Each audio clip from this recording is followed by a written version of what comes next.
Lagi kami nagbabaktas. Hindi namin mahanap yung St. Louis Cathedral. Nandito kami sa downtown now.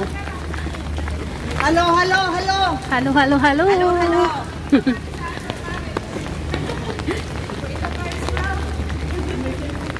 Ganda ng view din. Nagpakapayong.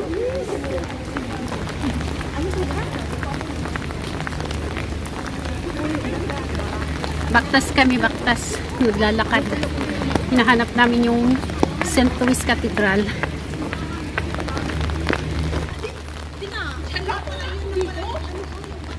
Ito yung ibon, no? Hello! Sorry! Mga lost. Lost and found.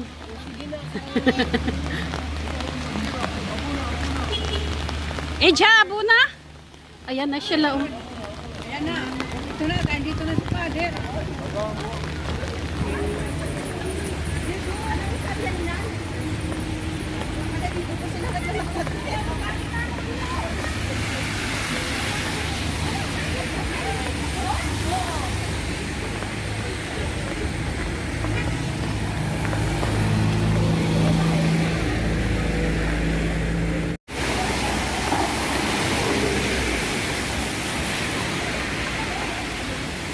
Ang layo na nilakad namin.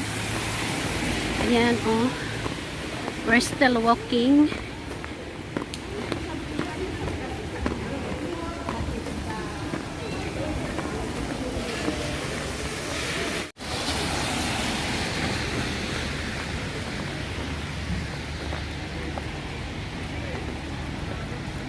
Nagkakawara. Ay, sorry.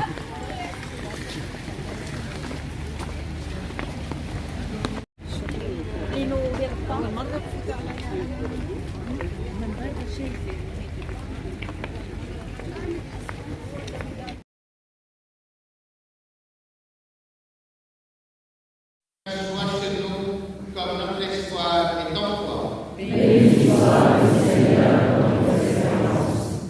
Mes chers frères et sœurs, mes chers pères, le mystère de l'incarnation de notre Sauveur, even now be drawn to this hope. Through our witness, may hope spread to all those who anxiously seek it.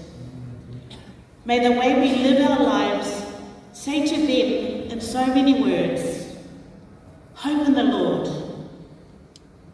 hold firm, take heart and hope in the Lord. May the power of hope fill our days as we await with confidence the coming of our Lord Jesus Christ, to whom be praise and glory now and forever.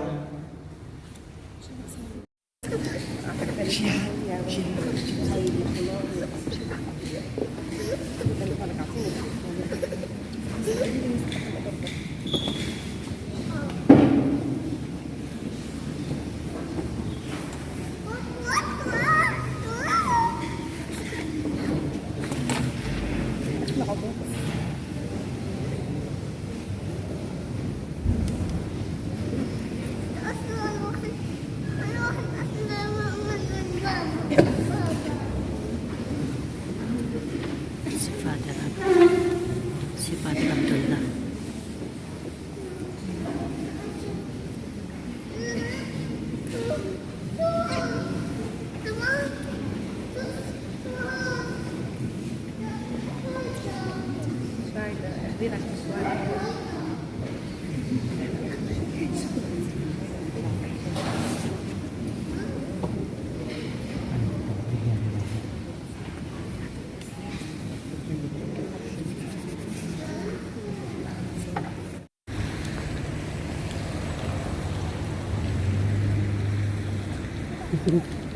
Vlog ko na yan.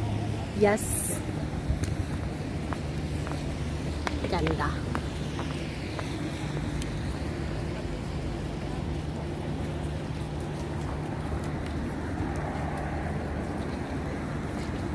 Hi, Black. Hi, Black.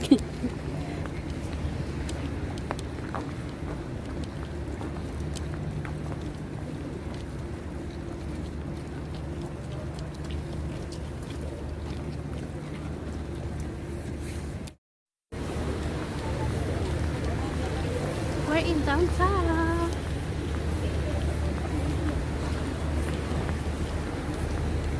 Ganyan.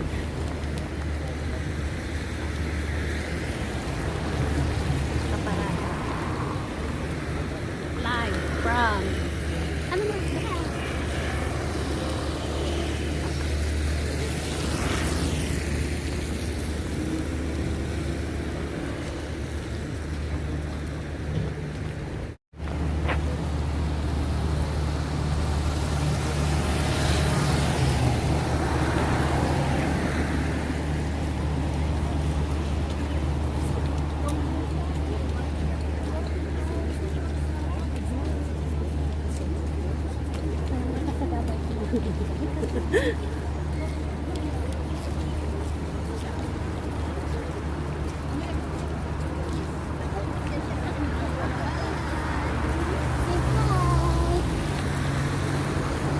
Sa akong video.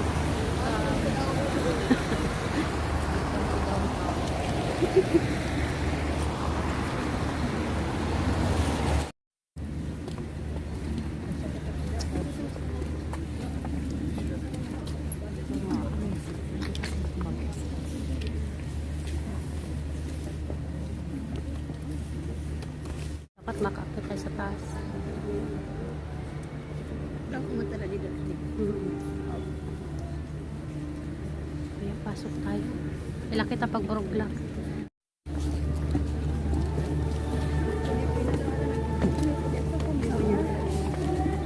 Oh, dito mo na. Hindi na kaya.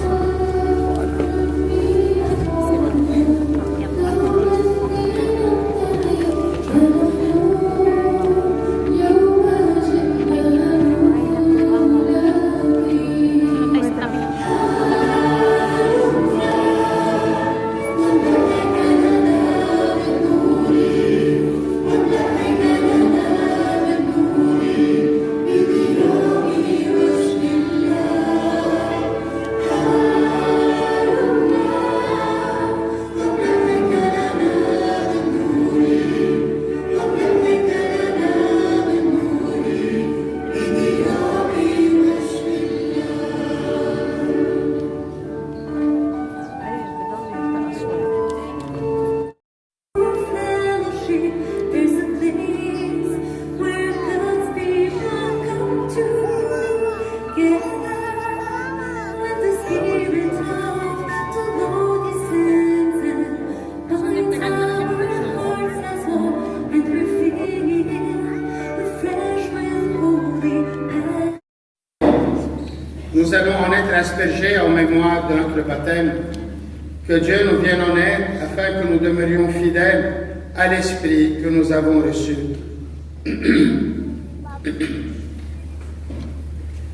Seigneur Dieu Tout-Puissant, toi qui es la source et l'origine de toute vie du corps et de l'âme, nous te prions de bénir cette eau.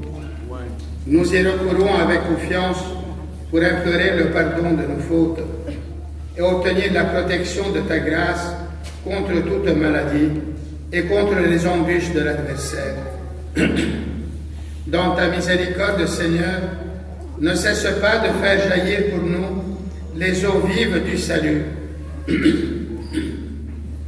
Nous pourrons alors nous approcher de toi avec nothing other than a year of pilgrimage to the Holy Door, geographically located in Rome, while we all know that Jesus is the door, and only those who pass through him will be saved. Jesus and his parents go on pilgrimage to Jerusalem according to the custom, to the law and tradition. But it's an image of our people that we have formed on the law and tradition. And even if they are in large part those of the church, when his parents go to meet him after 3 days, a time that put us in perspective of the resurrection and therefore in the full revelation of God's truth, Jesus is in the process of discussing with the doctors of the law and of the tradition. And that's why it's important to understand that he brought them over and beyond the customs and the traditions and even the Torah, because they met God face to face. And this is what St. John is telling us in the second reading. The meaning, the purpose of our pilgrimage is to see the Lord, and to become like Him, similar to Him. This is because we are children of God, and we recognize that He has manifested Himself to us in our story, in our history, because He really promised us that He will be with us each day in our lives.